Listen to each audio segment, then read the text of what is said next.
তো আসসালামু আলাইকুম আমার প্রিয় বন্ধুগণ, আপনারা কেমন আছেন? আশা করি আপনারা সবাই ভালো আছেন। তো আজকে আমি যাচ্ছি আপনাদেরকে অজুর ফরজ নিয়ে কথা করব আপনাদের সামনে।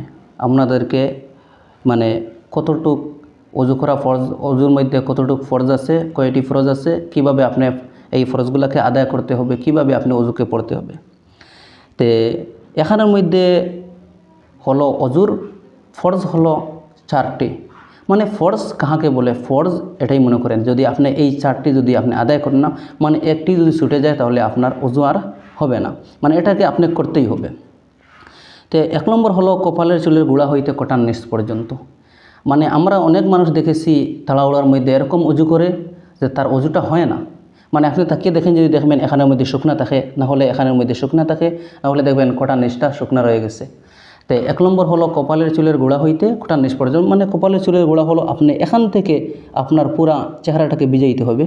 সো কপালের চুলের গোড়া হইতে কটার নিচ পর্যন্ত, মানে বিলকুল আপনি কটার নিচ পর্যন্ত আপনি পুরাভাবে পানি নিয়ে এরকম ধুইতে হবে।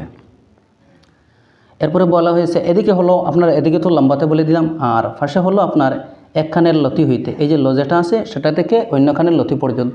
মানে আপনি যখন পানি নেবেন তখন বিলকুল আপনি এরকম করে আপনার মুখটাকে পুরাপুরিভাবে আপনি ধুইবেন। দেখেন এই যে বুড়ি আঙ্গুল যেটা আছে সেটাকে আপনি বিলকুল কান পর্যন্ত নিতে হবে, এইরকম দেখেন, এরকম আপনি নিতে হবে।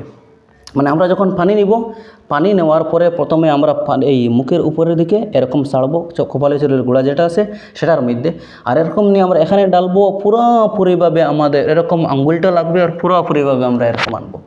এরকম ফরজ হলো শুধু একবার, কিন্তু আমরা এখানের মধ্যে থামবো না। এরপরে আপনাদেরকে সুন্নতগুলো বলে দিব, এখানের মধ্যে শুধু ফরজ বলতেছি। মানে আপনি যদি কমাস কম যদি একবারও ধোয়েন না, একবারও ধুয়ে যদি আপনার পুরো মুখটা সুন্দরভাবে ধোয়া হয়ে যায় তাহলে আপনার ফরজ আদায় হয়ে যাবে, সওয়াবের মধ্যে কমই হবে। তা আমি কী বললাম? কপালের চুলের গোড়া হইতে কটার নিচ পর্যন্ত, আর এক কানের লতি হইতে অন্য কানের লতি পর্যন্ত, মানে এটাকে চেহারা বলা হয়, এটাকে মুখ বলা হয়। আপনার মুখমণ্ডলকে আপনি ধুইতে হবে।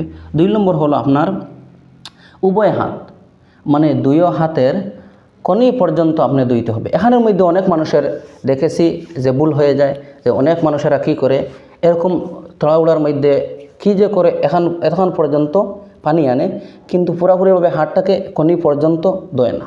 তো আপনি এখানের মধ্যে বলা হয়েছে অজুর ফরজ ধুইতে হলো যে আপনি এই 2 হাতকে এরকমভাবে ধুইতে হবে যে কনি পর্যন্ত আপনার পানি লেগে যাবে। তো আমরা যখন পানি নিব, নেওয়ার সঙ্গে সঙ্গে আমরা এরকম ডালবো, ডালার পরে আবার এরকম করব, তখন আমাদের ইনশাআল্লাহ হাতটা সুন্দরভাবে ধুয়ে যাবে। এরকম একবার দোয়া হলো ফরজ আর 3বার দোয়া হলো সুন্নত। মানে যত অঙ্গগুলা দোয়ার আছে সবাইকে 3বার দোয়া হলো ফরজ, সুন্নত, আর একবার দোয়া হলো ফরজ। তো আপনি হাতটাকে কেমনভাবে দিবেন? প্রথমে এরকম পানি দিবেন, পানি নিয়ে আপনি এরকম ডালবেন, ঢেলে এরকম আপনি ফিরিয়ে আনবেন, আপনার হাতটা দোয়া হয়ে যাবে। এরকম আপনি 3বার করে দেবেন, একবার দোয়া ফরজ আর 3বার দোয়া সুন্নত। এরপরে হলো আপনার এই মাথার 4 ভাগের 1 ভাগ মুছে করা। মানে আমরা তো দেখেন অনেক সময় কি আমরা তো পুরাপুরিভাবে কী করি, পুরা মাথাকে মুছে করে নেই, এরকম মুছে করা হলো সুন্নত। কিন্তু আমাদের এই একবার মুছে করা মাথার 4 ভাগের 1 ভাগ, মানে একটা 1 ভাগ 2 ভাগ 3 ভাগ 4 ভাগ, মানে এই 4 ভাগের কমাস কম 1 ভাগকে মুছে করা আমাদের জন্য হলো অজুর মধ্যে ফরজ। যদি আপনি 1 ভাগ যদি কমাস কম যদি মুছে না করেন তাহলে আপনার অজু হবে না। তো আমরা যখন মুছে করব, কীভাবে করব? আমরা এই হাতটাকে এরকম করব, দেখেন এরকম এরকম করে আমরা সুন্দরভাবে এরকম নিব। মানে সব কিছু আমাদের এখন উৎসাহ করে রাখলে হবে না, উঁচু করে রাখলে হবে না, এরকম বিলকুল আপনি চুলের সাথে লাগিয়ে নেবেন, এরকম নেবেন। আর এরপরে আপনার এখন বেঁচে গেছে এটাকে আপনি এরকম ফিরিয়ে আনবেন, তখন আপনার মুছে করা হয়ে যাবে। কীভাবে বললাম? এরকম আপনি করবেন, করে আপনি এরকম মাথার মধ্যে লাগিয়ে নেবেন, এইরকম আপনি নেবেন পুরা পেছন পর্যন্ত, আর এরপরে আপনি এখান থেকে এরকম ফিরে আসবেন, তখন আপনার মাথা মুছে হয়ে যাবে। এরকম আপনার পুরা মাথা মুছে করা হলো ফরজ, আর মাথার 4 ভাগের 1 ভাগ আপনি মুছে করা হলো সুন্নত। এই 4 ভাগের 1 ভাগ মুছে করা হলো আপনার ফরজ, আর পুরা মাথাকে এরকম একবার মুছে করা হলো সুন্নত।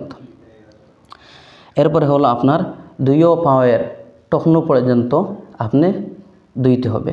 মানে এই যে পাও যেটা আছে, পাও তো আর টখনু আপনি তো চিনতে পারছেন, টখনুকে সুন্দরভাবে আপনি কীরকম করবেন, আপনি টখনু পর্যন্ত সুন্দরভাবে মুছে করে এই ধুয়ে নেবেন।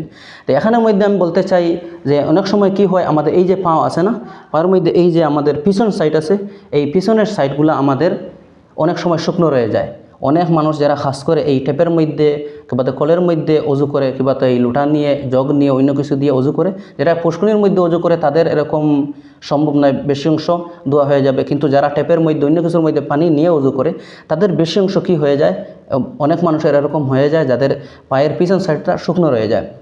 তা আপনি এখানকে সুন্দরভাবে ধুইতে হবে। যদি আপনি ধোন না তাহলে আপনার অজু হবে না। কারণ এই যে চারটা বললাম আমি, এই চারোটা হলো আপনার জন্য এই অজুর মধ্যে ফরজ। এই চারটা থেকে যদি একটা ছুটে যায় তাহলে আপনার অজু হবে না, আপনি নামাজ পড়লে আপনার নামাজও কবুল হবে না। কারণ হাদিসের মধ্যে এসেছে লা অজু আলিমান লা সলাতা লিমান লা অজু আলাহু, ওই মানুষের নামাজ হবে না যার অজু নাই, অজু ছাড়া নামাজ হবে না। তো এখন আমি তো এই তো আজকে আমি আপনাদের সামনে এই অজুর ফরজগুলো বলে দিলাম। আশা করি আপনারা সুন্দরভাবে বুঝতে পারবেন, আপনারা আমাদের সাথে থাকবেন। আস্তে আস্তে আমি এই নামাজের যত অজুর পাকিজার যত মাসলা মাসাইল আছে সব আপনি আস্তে আস্তে আপনাদেরকে বলে দিয়ে যাব ইনশাআল্লাহ। আপনারা সবাই ভিডিওটা দেখবেন, আপনাদের সহপাঠী যারা আছে, আপনার আত্মীয় স্বজন, আপনার পরিবারের যত মানুষ আছেন সবাইকে এই ভিডিওটা আপনি শেয়ার করে দিবেন। যারা এখান থেকে সুন্দরভাবে শিখতে পারে আর দিনী শিক্ষা অর্জন করতে পারে, আপনিও সওয়াবের মালিক হয়ে যাবেন। আল্লাহ তাআলা আমাদের সবাইকে দিনী শিক্ষা অর্জন করার তৌফিক দান করেন, আমিন।